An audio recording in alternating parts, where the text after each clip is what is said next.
Assalamualaikum warahmatullahi wabarakatuh.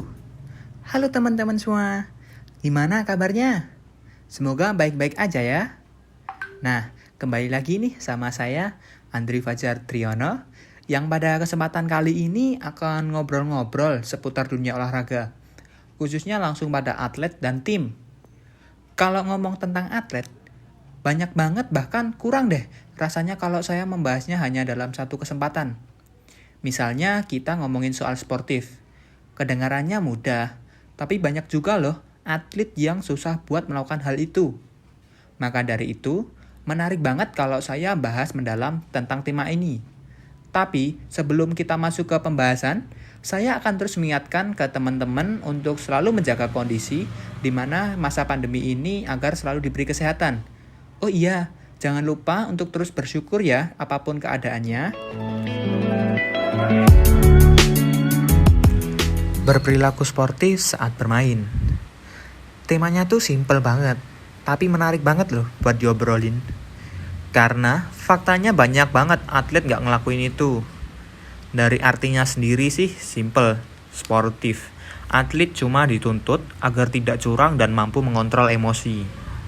Jangan sampai atlet melakukan hal buruk dalam bentuk apapun.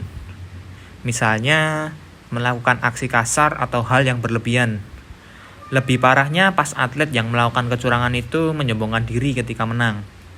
Jangan banget deh dilakuin hal-hal kayak gitu. Saya ingatkan ke teman-teman semua, karena dampaknya banyak banget loh kalau kalian sampai tidak sportif. Seperti nama kalian itu akan dipandang buruk kalau sampai ada yang mengetahui. Terus biasanya setelah ketahuan, kalian bakal kena sanksi deh dari pihak terkait. Aku angkat contoh yang tidak sportif dalam permain sepak bola tahun 2018, yaitu salah satu tim sepak bola asal Mojokerto melakukan aksi tidak sportif. Di saat itu di menit akhir, Mojokerto ini mendapatkan satu buah penalti. Yang ketika itu apabila Mojokerto dapat memasukkan bola, Mojokerto memastikan satu tiket lolos ke babak selanjutnya.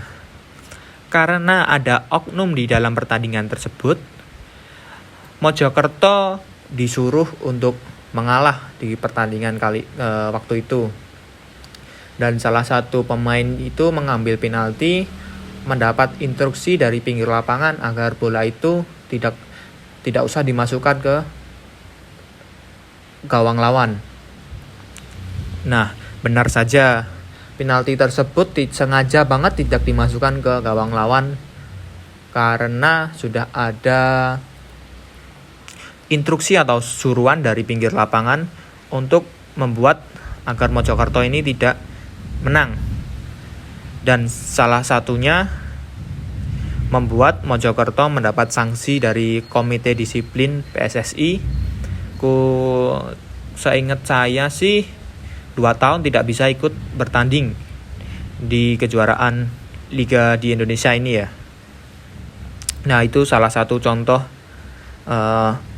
tidak sportif dalam olahraga. Nah, selanjutnya itu ada sikap cara sportif. Nah, dari beberapa saya baca jurnal, yang pertama itu sikap cara sportif. Yang pertama itu hormat dan taat pada aturan atau rule of the game, yaitu kita mengikuti aturan yang ada dalam olahraga tersebut. Misalnya dalam sepak bola tidak boleh bermain kasar, tidak boleh berbicara kotor. Nah, kita ikutin itu tata cara itu.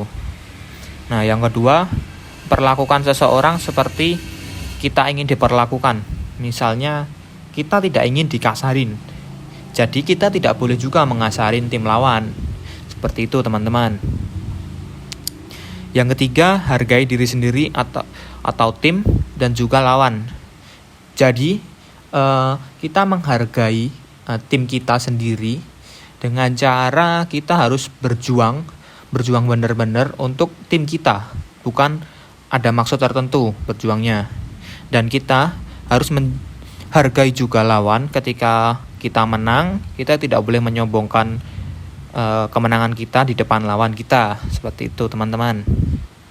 Selanjutnya, kita harus menerima semua keputusan dari pengadil lapangan, baik itu keputusan yang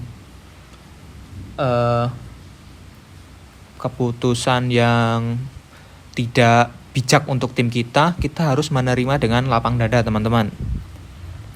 Nah, yang kelima ini hampir sama dengan yang ketiga tadi, untuk tidak sombong saat kita menang. Jadi kita jangan jumawa, habis menang terus jumawa, jangan. Kita harus lebih bekerja keras lagi ke depannya. Nah, yang keenam tuh memaafkan diri sendiri. Nah, di saat kita melakukan kesalahan, kita tuh jangan mematokkan diri kita tuh salah seperti itu, teman-teman. Kita harus bisa memaafkan diri kita sendiri untuk menjadi pribadi yang lebih baik ke depannya. Nah, setelah dari cara bagaimana sportif, kita menuju ke manfaat sportif. Ada beberapa manfaat yang bakal kalian dapetin ketika kalian sudah melakukan permainan dengan sportif. Contohnya, kualitas diri kalian akan meningkat. Terus mengetahui seberapa potensi dalam diri, terus bisa memahami kelebihan dan kekurangan kita. Permainan dijadikan sebagai pengalaman, dan yang paling penting itu kita menjadi pribadi yang lebih bertanggung jawab serta memiliki rasa syukur yang lebih, teman-teman. Nah, seperti ini materi yang tentang sportif saya sampaikan, teman-teman. Ya, harapan aku seluruh atlet bisa untuk melakukan ini agar antar individu mengetahui sejauh mana potensi yang dimiliki. Jika gagal, cobalah kembali dengan hati-hati dan jangan berkecil hati. Salam olahraga. Wassalamualaikum warahmatullahi wabarakatuh.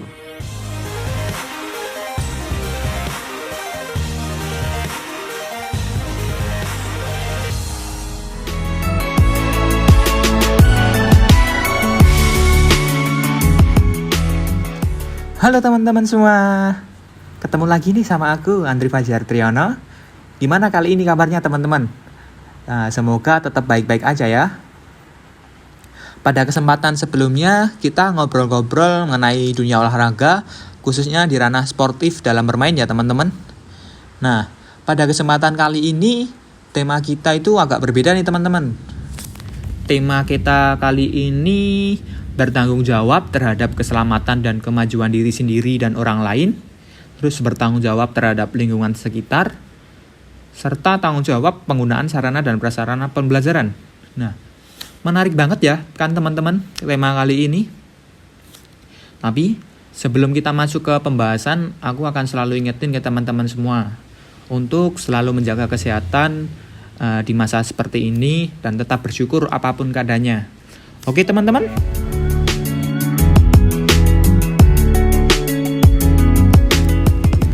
Oke teman-teman, kita masuk ke pembahasan bertanggung jawab terhadap keselamatan dan kemajuan diri sendiri dan orang lain.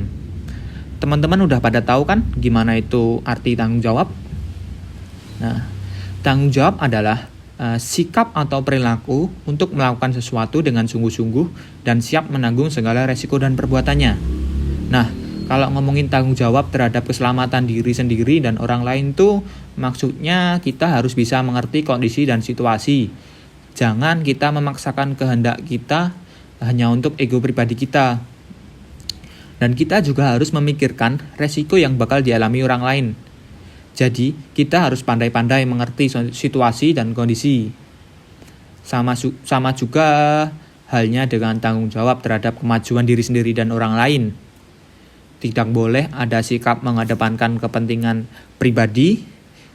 Jadi, dalam kemajuan seseorang dapat terus diasah agar menjadi lebih baik ke depannya, teman-teman. Nah, selanjutnya teman-teman, kita ngobrolin tentang tanggung jawab lagi nih.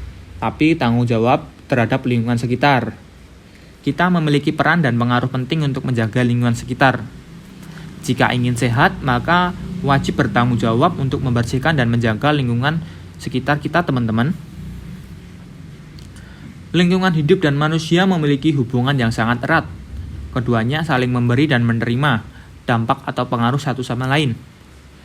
Pengaruh kita terhadap alam bersifat aktif, sedangkan pengaruh alam terhadap manusia bersifat pasif.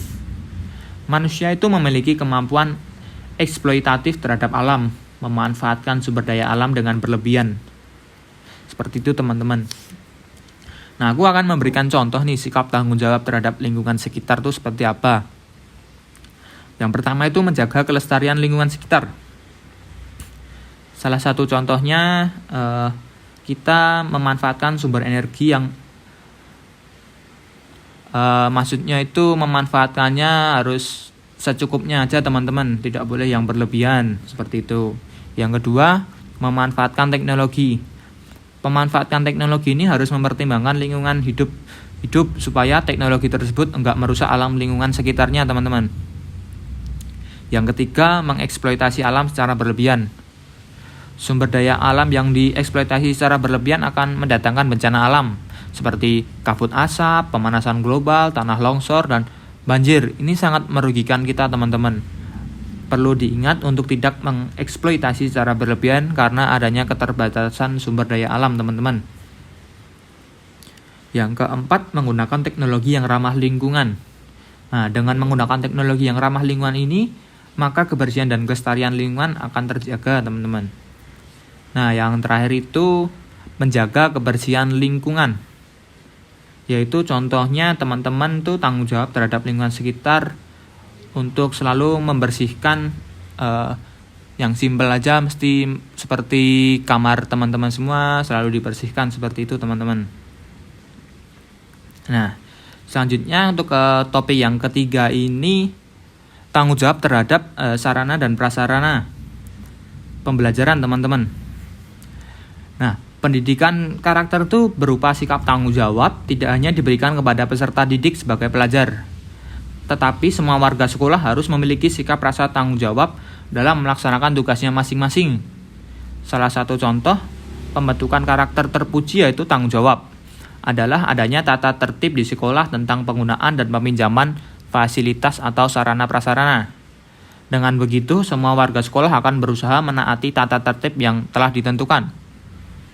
Proses pendidikan atau pengajaran tentunya memerlukan sarana dan prasarana yang memadai, baik secara langsung maupun tidak langsung. Dalam hal ini, yang secara langsung dipergunakan dalam menunjang proses pendidikan, khususnya proses belajar mengajar seperti gedung, ruang kelas, meja, kursi, serta alat-alat lainnya. Nah, penggunaan sarana dan prasarana pendidikan di sekolah merupakan tanggung jawab kepala sekolah. Namun, kepala sekolah dapat melimpahkan kepada wakil kepala sekolah yang menangani sarana dan prasarana atau sering disebut Wakasek, bidang sarana dan prasarana.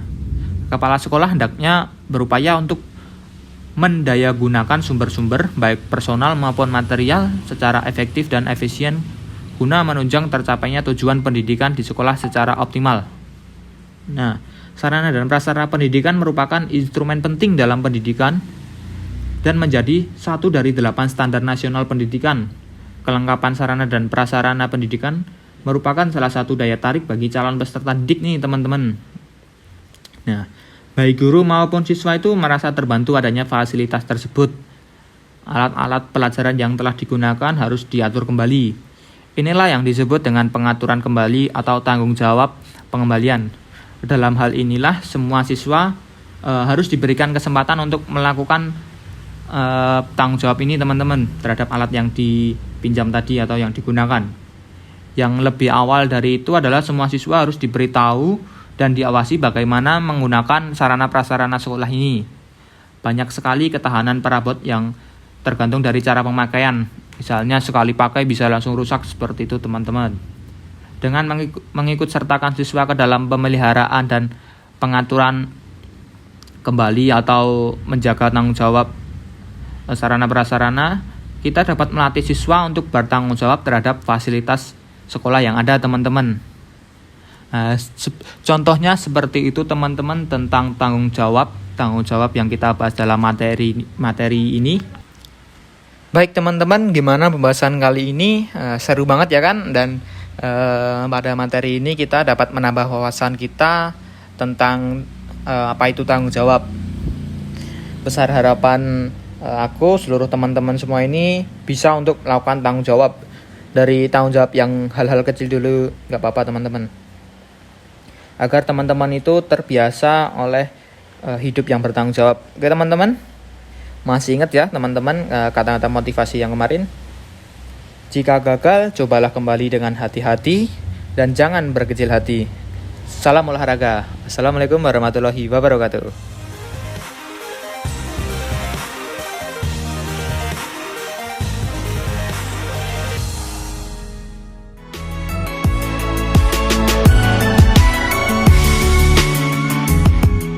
Hello friend, how are you today?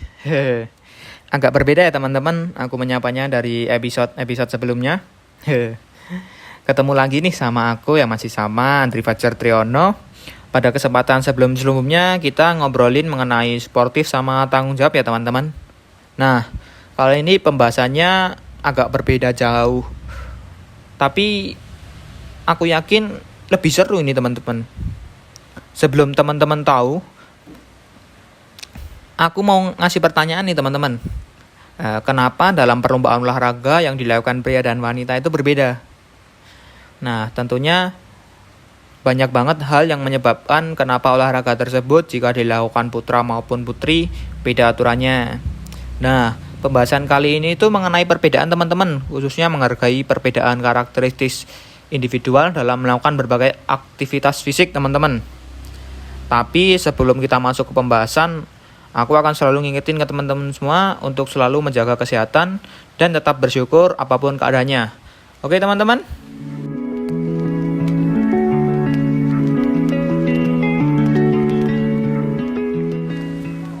Teman-teman udah pada tahu belum apa yang dimaksud dalam menghargai perbedaan karakteristik individual dalam melakukan berbagai aktivitas fisik? Nah, kita sebagai manusia atau seseorang individu memiliki sifat ataupun karakteristik yang berbeda-beda. Ini bisa dilihat secara kasat mata atau secara fisik maupun secara sifat. Coba saja teman-teman lihat orang-orang yang ada di sekitar, tentu akan sangat berbeda dengan teman-teman semuanya. Mungkin bisa dari warna kulit, bentuk rambut, bahkan perbedaan hobi. Ini yang disebut dengan keberagaman karakteristik individu teman-teman. Nah, perbedaan individual ini merupakan kodrat manusia yang bersifat alami. Jadi, kita tidak bisa memilih dan menentukan. Dan berbagai aspek dalam diri individu ini berkembang melalui cara yang bervariasi, sehingga menghasilkan perubahan karakteristik individual yang bervariasi pula. Perbedaan-perbedaan tersebut dapat kita amati seperti perbedaan dalam aspek fisik, emosi, bahasa, bakat, kepribadian, dan hal-hal lainnya teman-teman. Perbedaan tersebut memiliki ciri khas atau unik yang tidak sama dengan individu yang lain. Nah, selanjutnya kita sangkutin ke aktivitas fisik ya teman-teman. Sudah mulai ada gambaran ya ini. Berarti gimana menghargai perbedaan karakteristik dalam aktivitas fisik. Yang pertama aku ngambil contoh dalam sepak bola nih teman-teman. Di dalam satu tim mesti setiap pemainnya mempunyai karakteristik yang berbeda-beda ya teman-teman. Aku kasih contoh, di tim tersebut ada pemain yang karakternya setelah melakukan kesalahan itu mentalnya down teman-teman. Dan satunya lagi ada pemain yang bersifat emosian. Nah, kita sebagai pemain dalam tim tersebut, dengan contoh yang pertama, kita tidak boleh untuk langsung memarahi rekan kita setelah melakukan kesalahan. Tapi kita sebaliknya teman-teman, kita harus mensupport teman kita agar mental dia itu tidak turun teman-teman. Nah, kalau contoh yang kedua itu, untuk pemain yang mudah emosian, aku ambil langsung dari pengalamanku ya teman-teman. Jadi pemain yang karakteristiknya emosian itu akan sangat merugikan tim. Kenapa? Karena kalau diri kita sudah emosi, keterampilan yang dimiliki diri kita ini tidak akan muncul. Terus tenaga kita habis hanya untuk emosi saja teman-teman. Terus apabila emosi tersebut tidak bisa ditahankan, dapat berpengaruh buruk terhadap tim kita teman-teman. Nah, kita sebagai teman di tim tersebut sebisa mungkin menenangkan dan jangan ikut terpancing emosi rekan kita teman-teman. Dan menghargai apa yang dipikirkan dia. Itu yang contoh yang pertama ya teman-teman. Terus aku kasih contoh lagi yang kedua. Ini contoh perbedaan karakteristik mental yang pertama tadi teman-teman. Kalau yang ini aku memberikan perbedaan dari segi fisiknya teman-teman. Kita ambil contoh dalam olahraga atletik lari estafet. Biasanya dalam lari estafet ini membutuhkan 4 orang pelari yang berdiri di setiap posnya itu 1 orang ya teman-teman. Nah, dalam olahraga ini tuh sangat penting apa itu kompakan dalam sebuah kelompok lari estafet ini. Karena semua orang dalam tim ini tuh berpengaruh terhadap hasil yang akan dicapainya. Nah, biasanya juga dalam lari ini karakteristik pelari itu satu sama lainnya itu beda-beda, teman-teman. Nah, biasanya yang larinya paling kencang sendiri itu berada di pos terakhir dari pos yang ketiga kalau nggak salah sampai ke garis finish. Itu dimaksimalkan untuk mencari hasil yang terbaik. Seperti itu, teman-teman. Nah, dalam hal ini pelari 1, 2, 3, 4 itu tidak boleh menyombongkan diri atau merendahkan pelari-pelari lainnya. Karena jika terjadi, maka dijamin dalam tim tersebut susah untuk mendapatkan prestasi yang diinginkan. Jadi semua pelari dalam satu tim itu harus benar-benar menghargai perbedaan pelari yang lain. Jadi dalam intinya itu menghargai karakteristik individu dalam aktivitas fisik itu merupakan komponen yang sangat penting karena berpengaruh besar terhadap prestasi yang akan dicapai, teman-teman. Nah, seperti itu materi mengenai menghargai perbedaan karakteristik dalam aktivitas fisik ya, teman-teman. Baik, teman-teman, seru banget ya kan materi mengenai perbedaan karakteristik individual dalam aktivitas fisik ini. Besar harapan aku seluruh teman-teman semua bisa untuk menghargai orang lain dalam hal apapun dengan kata-kata motivasi yang masih sama, teman-teman. Jika gagal, cobalah kembali dengan hati-hati dan jangan berkecil hati. Salam olahraga. Wassalamualaikum warahmatullahi wabarakatuh.